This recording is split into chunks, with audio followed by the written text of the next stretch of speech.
On this episode of IT Visionaries, we're excited to welcome back Jason Warner, the CTO at GitHub. In his second appearance on the pod, Jason was excited to discuss how there has never been a better time to be a developer or an engineer looking to climb the ranks in this industry. Plus, he took us through some of the trends he's been seeing in the technology world, including how people are working in the cloud and what ways those in the field are affecting change. Enjoy this conversation. IT Visionaries is created by the team at mission.org and brought to you by the Salesforce Customer 360 platform, the #1 cloud platform for digital transformation of every experience. Build connected experience, empower every employee, and deliver continuous innovation with the customer at the center of everything you do. Learn more at salesforce.com/platform. This podcast is created by the team at mission.org.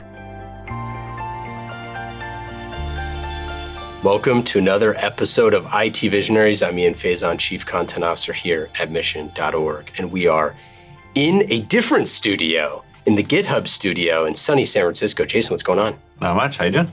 This is exciting. This is round two. The city's so nice they named it twice, and the podcast so nice that we brought you back. We had such a good time the first time talking all things GitHub and building developers and all that we wanted to bring you back to talk more about it. You know, for our listeners who don't know, let's do a little refresh. So you went from working at McDonald's to getting an internship at IBM. Tell me a little bit about your background again. That's exactly right. It's a pretty common path, I would say, getting a tech via McDonald's. Yeah. No, mid-90s, working at McDonald's, like most kids do in high school, you need a high school job. And IBM happened to have an office in town, so they were looking for high school interns. So my auto shop teacher is the one who told me to go apply because I was the only kid in the high school that didn't have a computer who was applying, or a car. It was one of those types of high schools. And they said, I think you could probably use this job. So that's how I ended up there. Fun fact about this one. I was about to quit McDonald's. And the manager at the time at McDonald's said, why would you want to go take that job at IBM? If you worked hard here 3 years from now, you might be able to be like a swing shift manager or a night manager, making like $29,000 a year. Now granted, that was the 90s. That was a lot of money at the time, but I just couldn't understand the whole, hey, I've got a chance to go IBM, and sell me on night shift at McDonald's. And IBM, not exactly an unknown company. It's not like you were, going to some unknown startup or something. Your boss always wants you to stay. Yeah. That's just a fact of life. Anyone listen to me who works at GitHub, that is true. Yes, please stay. So tell me a little bit about what is the latest happenings here at GitHub. So I'm not sure when you'll be listening to this, but we're right at the cutoff mark for getting things ready for production for GitHub Universe, right around the corner, November 13th and 14th. We're going to be releasing some awesome stuff that we've been in beta for quite some time. The biggest of those things is going to be GitHub Actions with some of the package registry stuff and a lot of our security tooling below the surface. Those three things together are just an amazing story, and we think developers are going to really enjoy the workflow experiences that we give them there. Do you think that, this is a loaded question, but do you think that now is the best time to be a developer?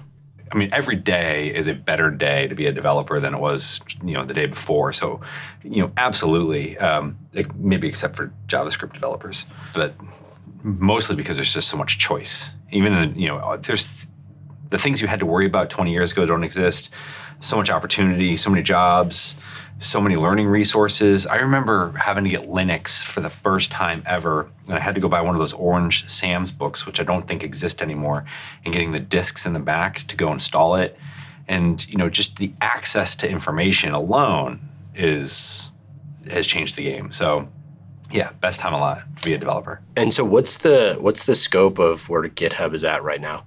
I contend that GitHub is in one of the preeminent positions in software in the entire industry. 40 million registered developers, nearly all the open source in the world lives on GitHub. Most developers in the world know what GitHub is, and if you don't, you will. It's just one of those types of companies and one of those types of products. And with that, I think comes a responsibility if you think about caring after software development or developers. And you have to think about that on a day-in, day-out basis. So, I look at this as a privileged position. It gets to serve developers who are making some of the world's most valuable companies or most innovative products. And we all say developers are the people who are making the value in the world today. Well, think about what's going to happen in the next 10 years, and we get to enable those folks. As the man in charge of the technology, thinking about those 40 million developers every day, what's the stuff that, to borrow a phrase, keeps you up at night thinking about how to serve them better? Well, if I thought about this purely from a business or product perspective, it's who is trying to come for our business. But that is more of a scarce resource mentality. Totally. And obviously, if you're running a business, you end up thinking about that. However, I usually like to flip it and turn it around and think, what do they need? What do they not have? And where is friction in their life? And if I think about those things, I feel that I will be making better long-term decisions than what I consider to be more narrow-sighted short-term decisions, which is who's coming for our business. Because at the end of the day, I think if you give developers or give users what they want, they'll stay. And there's very little incentive to move on to other things. So what keeps me up at night is whether or not I understand what's happening in software, whether or not I fully get the trajectory of where communities or languages or frameworks are going, what is happening at the broader macro level, what's happening with IaaS and PaaS and infrastructure as code and all of those various things. Because you never want to be the dinosaur in the industry where cloud happened and you're still selling servers. Yeah. Do you feel kind of like a sense of responsibility to, a large slice of technology, like as a keeper of the keys for open source? I do. And my history, Canonical for a bunch of years running Ubuntu, Heroku, which is steeped in the open source world as well, and now GitHub. It's not maybe per se open source, but just developers themselves. And I do feel a sense of responsibility on that. And I think it has less to do with they're producing awesome code and more that I have such empathy for developers. I grew up and got into software. We talked about going in from McDonald's to IBM, but when I started out, all software engineering at the time was coded as cost center, or no one valued people who were making software. It was almost like a necessary evil. So in many ways, like the rock stars at IBM at the time were the sales folks or the marketing folks. And if you look at the last 20 years, that's how a lot of the industry was run. But now it's the developers, but the developers are having their moment. But everyone's now coming for them. You almost want someone who is not after their dollar, but after their just has an understanding for them and say, this is what you actually care about. Let's give you some of those tools. Yeah, and it's funny, like I think part of the allure of the salesperson for so long was my resume doesn't matter. The only thing that matters is like I have all the receipts of my quota, what I carried, all that sort of stuff. With things like GitHub, it's like the developer kind of has that too now, right? It's like, these are the things that I've worked on. This is, what I've poured my life into. This is what I've also poured like my after hours time into. This is what I've contributed to. Do you kind of sense that there's like an ownership level that developers have, that like they have more of a voice now in their own career? I think that everyone realizes that the game that's being played in modern corporate competition is a talent game. Yeah. And the only talent that is such scarce commodity is going to be people who can produce the thing that you ultimately sell. You can't sell, Oracle can sell vaporware. They've been doing a really good job of that for many years. But most people cannot sell vaporware. You need something to sell, and developers are going to produce that value to sell. And I think everyone knows that it's a game to attract that talent into their company or their organization, their project. So. And that's what I think the game is at play right now. Yeah, I mean, we talk about, a lot how like engagement is this new thing that you can kind of start to track. Like engagement wasn't really from like a marketing perspective, from a sales perspective, from a development perspective, you didn't always have real-time insights. You didn't have real-time monitoring. You didn't have all these tools now that you can track like engagement. And it's still a little bit binary for engagement. Like, is someone, doing X or Y or taking this action or another? But now I feel like the next kind of phase of this is like the depth of the engagement. Like how much, a developer loves GitHub, how much it's part of their life. How do we look at it, It's kind of the same evolution that you would have, which is an answer to insights. So a binary answer of something is rather useless in and of itself if you don't understand why the answer is that way. So as an example, in an A/B test, you might be able to tell that this login form is better than this login form, and it converts better. But if you don't go a little bit deeper and ask the questions like, why did that happen? You actually can't translate that learning to another part of the product or something else. I think it's similar. Like the entire industry is going to go through one of these here soon, which is they'll start asking deeper probing questions, try to synthesize that a little bit more, understand what's happening. Right now, I do think that we have a little bit of surface level understanding of a whole host of things, engagement being one, about what matters, why is this important. Right now, I think that many companies or many people might be able to tell you superficially that X, Y, and Z are trends, but what's happening below the surface? Why are these things happening? Where are those trends going to take us? Yeah, and what are some of those things that you see, people working on that's really exciting? Like some of those trends? So from a software perspective, obviously anything in cloud and platforms is kind of fascinating. You see two opposite trends that are happening right now is everyone kind of going cloud for speed reasons, but hitting a scale, and then you have a commodity price at scale scenario that's happening, and you see it in all the S1s that are being filed. Like, holy crap, they're spending a lot of money on cloud, but that got them to where they are. Now they got to figure out an efficiency ratio and figure out what to do from there. And I think that's a fascinating trend. Yeah, we just did an interview with Bob, the CIO of Juniper Networks, and they did a cloud only. We are switching to cloud, and there is no turning back. And it was this really interesting conversation. It should be out by now by the time this airs. And it was like 87 things that they were running that they had to kill. And they were just like working their way down the list. And it was one of these things where it was like all of these legacy things that there is a point of no return. We have passed it. We are doing this cloud only. And I mean, it's a 20-year-old company that like, it was a fascinating conversation of like, that is, for some companies, the only way that they're going to do business in the future. I think that the trend is kind of fascinating just to like at a macro level to look at it. There's two other ones that I think are kind of interesting. One is, particularly now that we're in San Francisco, there's San Francisco, Silicon Valley is going to have a moment where they got to figure out what kind of companies they're going to build. We just went through a phase where these high growth at all cost companies clearly were not sustainable for a long term, and there's a little bit of existential going on.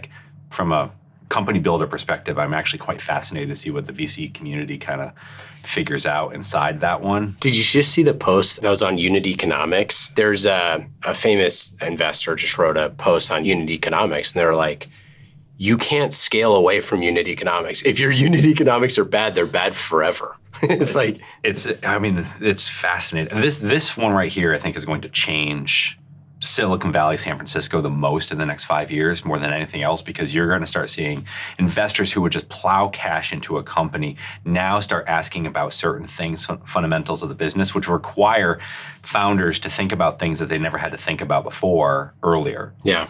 And I think that's going to be interesting. Yeah, well, and I think that was part of the piece, which was like when you had these, high profit margins from, software companies being built, you could invest in all this other stuff around it. But companies that didn't have those unit economics, that kind of pretended like they did or thought that they did or thought that they could scale their way to get there, that also added all that other stuff. Like, you can't actually do that. You have to figure out another way. Well, I think that trend also is going to influence the first one, the cloud at all costs, cloud for everything, or hybrid, or because they're actually, all these things are kind of interrelated. Yeah.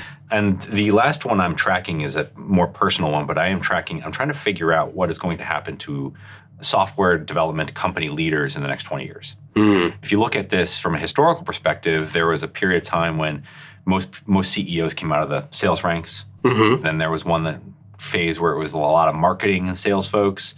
Then certain industries went through a CFO run. But the professional CEO. Yep. But what hasn't happened recently is that there's a lot of people leading companies that are engineer background, but not people who grew up through the engineering ranks. I think that's my premise is that will change.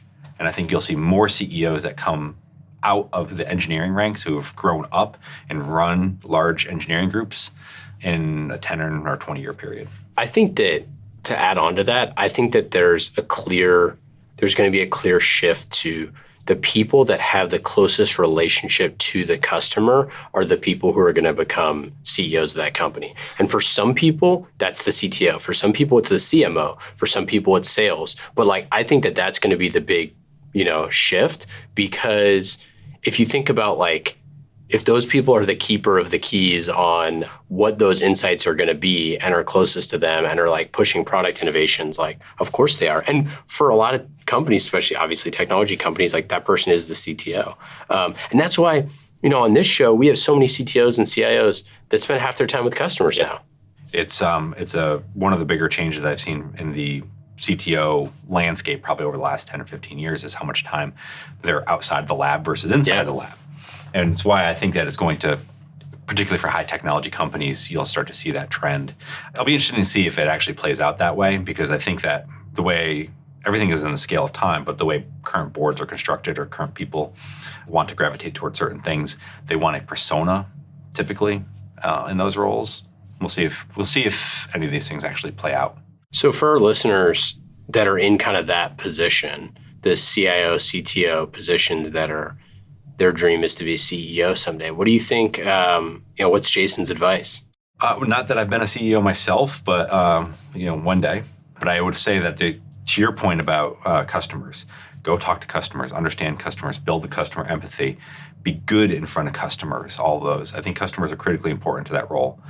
Employees as well. Basically, if you think about your audience, there's two that are going to very much matter in that role, the external world and the internal world. Your employees have to follow a CEO. They've got to have confidence in you. You've got to know how to connect with your internal employees, particularly through layers, and be able to articulate vision and strategy. And your customers have to believe in you to give you money. The critical skill I think that is needed in those scenarios is communication's super important in those, very crisp, clear written communication, good presence when it comes to things like this or on stage.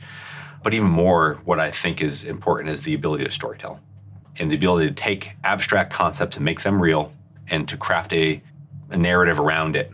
And now many CEOs might have people for that, but if you cannot do that, it's very unlikely that you will be a CEO.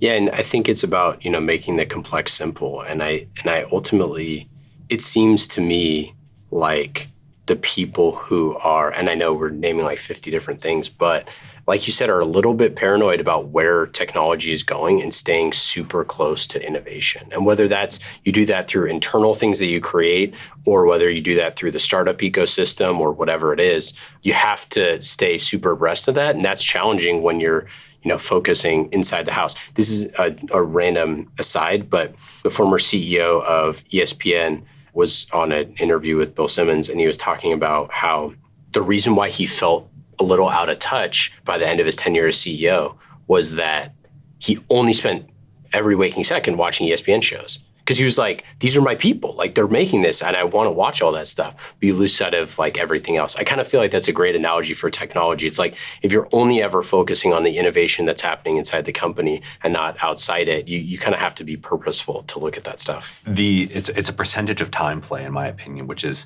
some percentage of your time should be partitioned for all of those activities. That's why it's important for CTOs and CIOs to get out and talk to customers. And it's not to push your product. If you're going to talk to customers to push your product, you're not learning, you're selling. Yeah. You should go and ask them questions.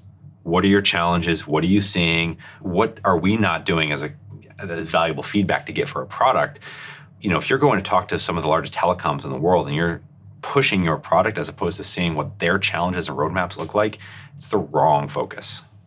As these leaders are, looking for technology, looking for these things, the other crucially important part, which every leader always talks about, is finding talent for their own team, to hire for the things that they can't do themselves, to, add the rock stars out there. Obviously, GitHub is a platform that can help you do that. that can help you, identify that talent. But clearly we have a shortage, right? If there's 40 million people on GitHub now, how many people do we need on there in the future? I know we talked about this a little bit in the previous episode, but like, what is the delta here that we need to make up? It's hard to say how many millions of people should be developing software, but I personally think, one, the notion of what software development is will change. I think we even talked about this in the last podcast, but if you're manipulating inputs and outputs, I think of that as developing at this point. The Excel spreadsheet folks that you've seen, like these wizards with Excel and what they can do, I mean, that's pretty amazing, Yep. The no-code, low-code movement that's happening right now, they're going to be developing some pretty amazing things. And that's the point of abstractions. All of these things exist to get more people developing or releasing stuff. How many people do we have to have in the world? More is really the only answer I know, is we need more. We need a lot more. Because what we have proven is that if we have software developers focusing on things, more value is created, more things that we can focus on. Now, my one hope is that we would create more, not to create more, throw sheeps at people on the internet type of thing. Yeah. I'm not sure if that was an actual saying or if I just made that up on the spot, but I'd rather not have people do frivolous things, but that will happen.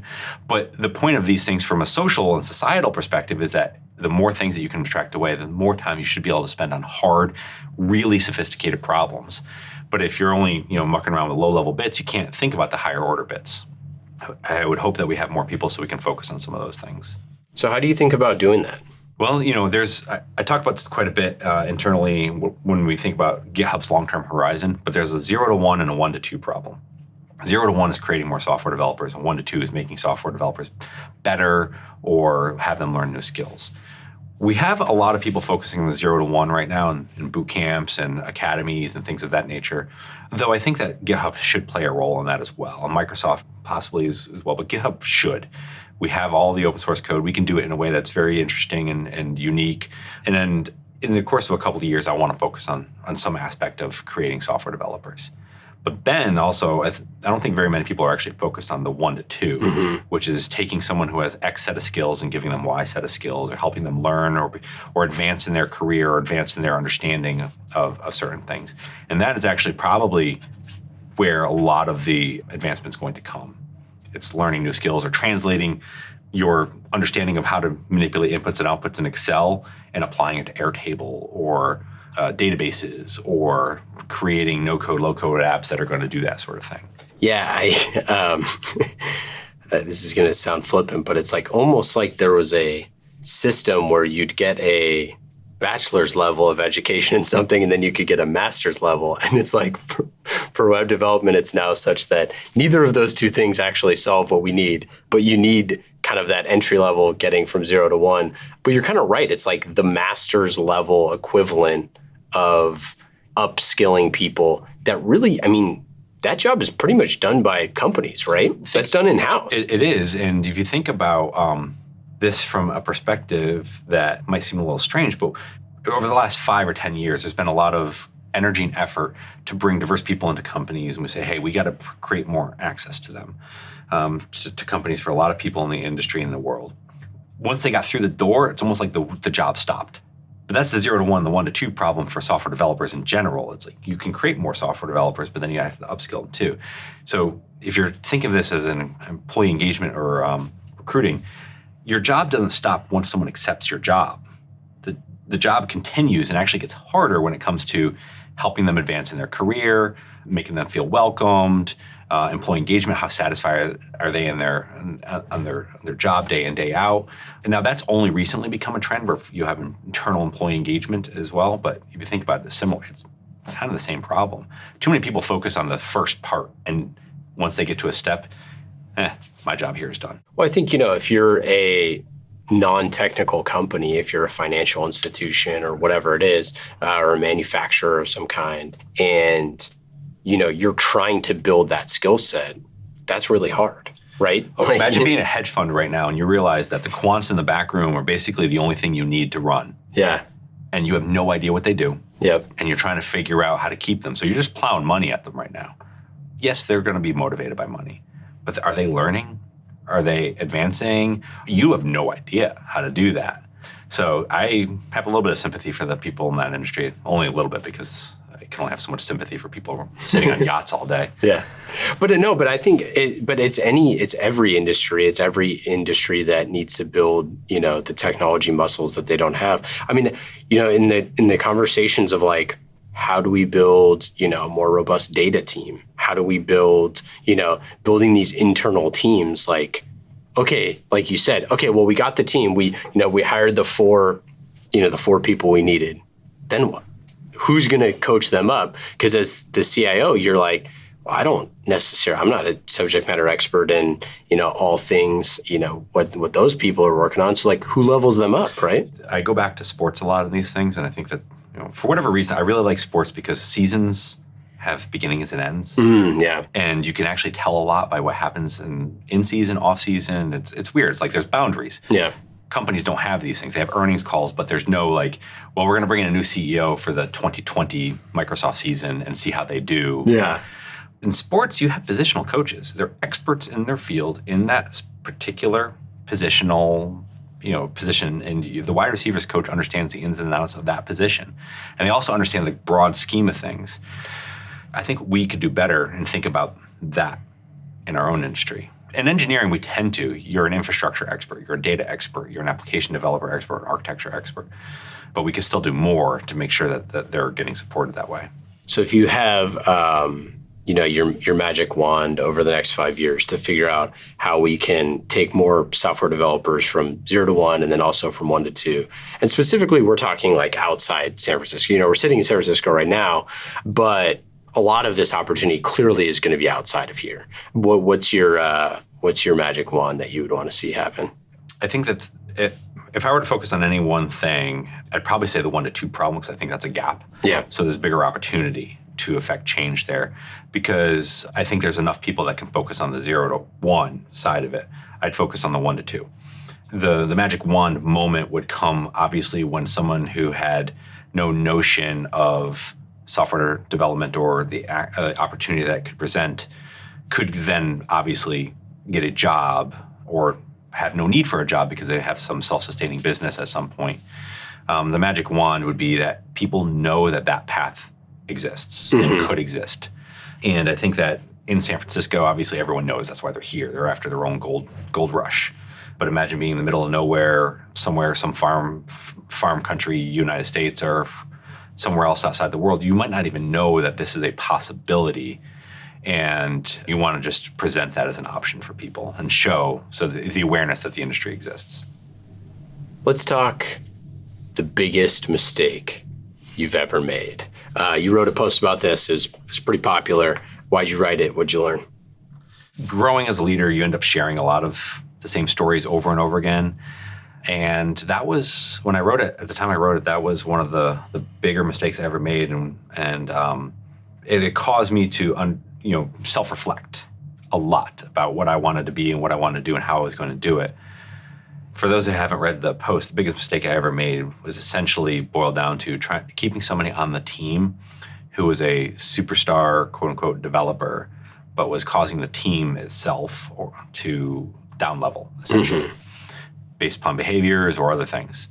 And I thought at the time that if I coached this person enough or worked with this person enough, I could help them understand or get to a point.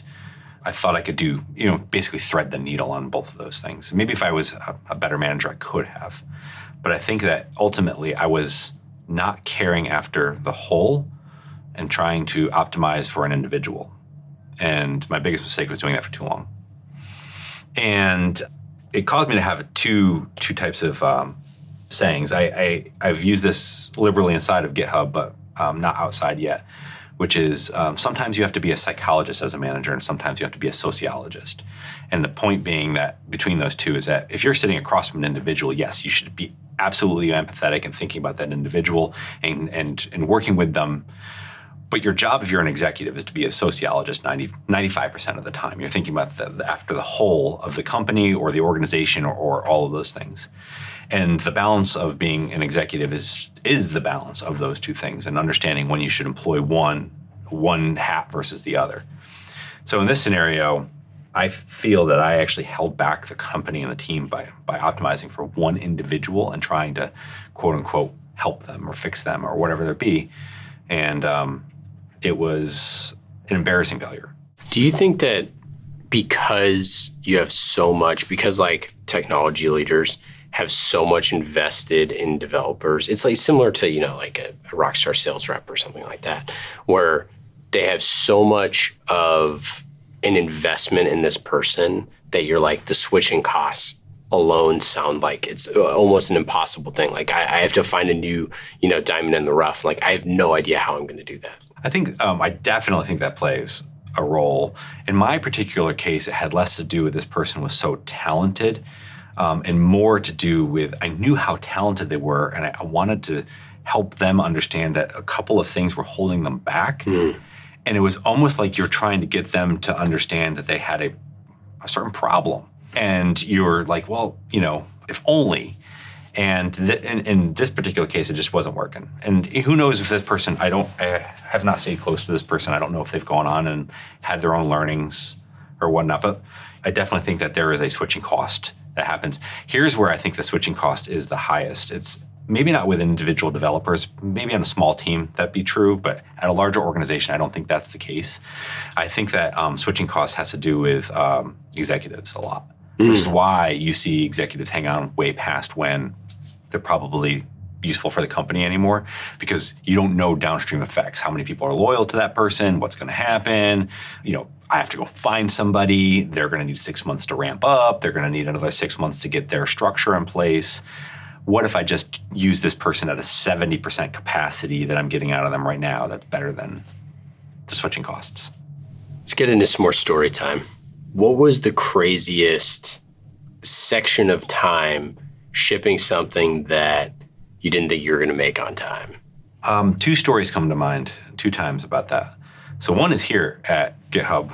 It was the first time that we announced GitHub Actions on stage. And the reason why is, and because I can tell a story now because everyone knows we got acquired by Microsoft, is we were developing something slightly different. GitHub Actions was phase 2 of this thing on a 3 to 4 year journey. But GitHub Actions was going to be phase 2. But what happened is we were successful in showcasing this to the large clouds, and we got an acquisition offer, and Microsoft acquired us. But the strategy shifted now because of what we were trying to do. Wouldn't work now that we were going to be part of Microsoft. We had to accelerate the other plans. So we got everyone in a room. We said, okay, great job. We're getting acquired. However, we can't stand on stage and announce what we are going to announce. It just won't work anymore. Yeah. Because the narrative has changed. It's going to be about Microsoft. It's going to be about all of the competitors now. We have to get to this one. Can we do it? And one of the engineers in the room said, why are we even having this discussion? Get out of our way. And, the magic happened, and we were able to get to GitHub Actions V1 for last universe. And, I'm eternally grateful to that team because of what they ended up doing and how they ended up doing it. And it was just amazing to see them work that way. And the other story was at a startup company in Phoenix. We were trying to go from an old legacy founder-developed cold fusion MySQL server or MS SQL server-based application and trying to migrate it fully to Java and Oracle in some ridiculous amount of time to get it in front of a very large financial institution who would only ever take a Java Oracle solution. And that's what we wanted to make our new stack anyway. But it was one of those everyone nights and weekends try to get this thing done. And the insane amount of creative workaround hacks type of thing that went into getting that done in about a 45-day period was amazing. And obviously there were some bugs afterwards, but just cold fusion to Java, MS SQL with 150 stored procedures to Oracle. I mean, it was an insane transition. Since you're about to talk about it here, by the time this is live, it should be out there. Can you share a little bit more about GitHub Actions? Sure. So GitHub Actions is, the way I try to describe GitHub Actions is it's all about helping developers go from their machine to running code in production, all the way through. The idea is that it's a workflow tool that takes your code from GitHub and builds it, packs it, deploys it, and puts it out running in production for you. We just took a unique spin on it, on workflows, and we did it in a way that we thought was more appropriate for software development in 2020. It's not rooted in the 80s, not rooted in the 90s, or even in the early 2000s. Well, we wanted to exist in the world. Mm-hmm. And so far the reception's been kind of amazing. We're pretty happy with it. And the feedback we've gotten is great, but can you now go and do all these other things in the same style? Which is, okay, cool. That's good feedback. It's one of those things like when people are complaining about something or want an additional thing, you're like, they definitely like it, because if they didn't like it, they just wouldn't say anything. Yeah, the reception of this has been amazing. Even the original V1 knocked people's socks off. V2, when we introduced with CI embedded in it, and then we're going to bring in all of our security features and the package registry as well. If you understand software development inside and out and you kind of squint a little bit, you'll understand exactly where we're going in the next 2 years on this. Aside from all the cool things that your team is working on at GitHub, what are you excited about for technology going forward? What are any passion projects or things that you're looking at? So I think similar to what GitHub Actions was about. I think about a couple of different things, and now I'm kind of getting worked up about one other space. The local development experience of developers' machines was something that we kind of focused on for a little while. It's gotten a lot better over the last couple of years. GitHub Actions being something that helps people get their code from GitHub repo to running in production. The next phase that I'm thinking about now is what happens to operating that code in production. Right now, that's a little bit of a nascent industry. There's a lot of interesting startups that are kind of emerging in that space. You've got incident management, you've got monitoring and alerting, you've got error reporting, all these different things. But there's not a very cohesive story at the moment on that one. And so you're a little bit of unfederated territory. What could we do? How do we make that better? Being on call right now is kind of a scary proposition. So how do we make all of those things better? How do we make operating code in production at scale better? What about just personally, professionally? What are you excited about going on? What are you doing for fun these days? Fun. What is that? Personally, my kids are at really fun ages, 5, 8, and 12. Oh, that's fun. Basically, if I have any downtime, it is literally just hanging out with them, because the 5-year-old says the funniest things. She's super into Minecraft, and she found out that you can ask whatever device you're using to tell you a Minecraft audiobook. Apparently this is a thing now. So now she's just coming up with all these Minecraft stories on her own and trying to talk to me about them. So you know how it is, kids say the darndest things type of territory. I love going through that. I kind of, on a personal level, I kind of neglected the personal health front for a couple of years while doing the early stage of GitHub for the last 2 or so. Sure. I'm on the wrong side of 40. Got to make sure that the wrong side of 40 looks a little bit more like the right side of 40 than not. So trying to get back into shape a little bit, work out a little bit more, sleep a little bit more, that type of deal. And I would like to write more than I have in the last couple of years. Since taking the GitHub job, I've done a lot of internal writing to GitHub and not a lot of external. I'd like to do that a little bit more. GitHub is kind of known for some cool parties. You have an incredible space here. For our listeners that don't know, it's this incredible space, high ceilings and all this stuff. Do you have a favorite of the GitHub parties over the years? Oh, very clearly the acquisition close party. I guess, yeah. I mean, that's a no-brainer, so I can't pick that one, but that one is by far my favorite. Everyone was super, super happy and obviously energized, and a lot of momentum that kind of went into that one. The other one that I think about was we had an internal all hands if I remember correctly, it was the Pride Party in 2017 that we did. And the reason why that was fun is my first GitHub event here after taking the job. And there was balloons everywhere. There was people doing karaoke. There was some lip syncing. Somebody brought in pretzel stand, I think it was, or one of the pretzels. But it was just kind of showing you what GitHub was about. We have this bar downstairs. It's not my favorite place in the building. I'm just not a big fan of the bar aspect of this thing. But interestingly, that was the least used thing at that party. And it was kind of funny because I was watching it. Like, how much is this going to impact what this party is going on? But it wasn't about that. It was about people getting together and kind of having fun, with a DJ, and then over in the other corner, people are playing board games. Yeah. It's kind of GitHub in a nutshell. Okay, let's do some lightning round questions before we get out of here. Lightning round is brought to you by Salesforce Platform. You go to salesforce.com/platform to learn more about the lightning fast customer experience. Lightning round questions. Jason, are you ready? Absolutely. Number 1, what is your favorite sports team? New York Yankees. Oh, geez. I'm going to take that back because that will immediately divide people. Penn State Nittany Lions. There you go. Do you have a favorite show you're watching or something, maybe a podcast you're listening to? I don't watch a lot of TV. I don't listen to a lot of podcasts. Interestingly. My son, he's 12 now. He's autistic, but he is super into comic books, which I'm a big fan of. So all the Marvel movies, he just recently got into them. So we have a new deal, which is Saturday mornings, I'll wake up early, and because he always gets up at 6 o'clock, and I'll go downstairs with him and we'll watch a movie before mommy gets up. And I know she's not listening, so she won't figure this out. So we get to watch a movie on Saturday mornings with him.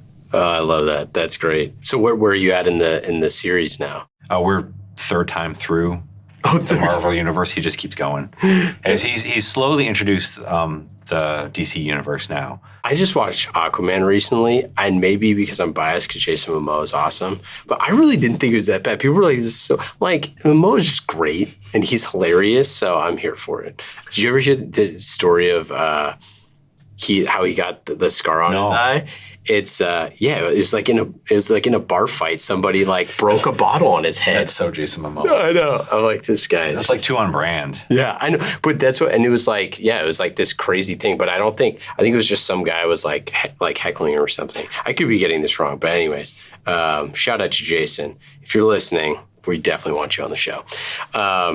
Speaking of Jasons that we love having on the show, thanks so much for hanging out. This has been awesome. Thanks for having me again. This is great. Any final stuff to plug? Anything our listeners should check out? On November 23rd, Penn State plays Ohio State, so they need to win. Yeah, I'm definitely always against Ohio State. So sorry, Ohio State fans. All right, see you later. Thanks.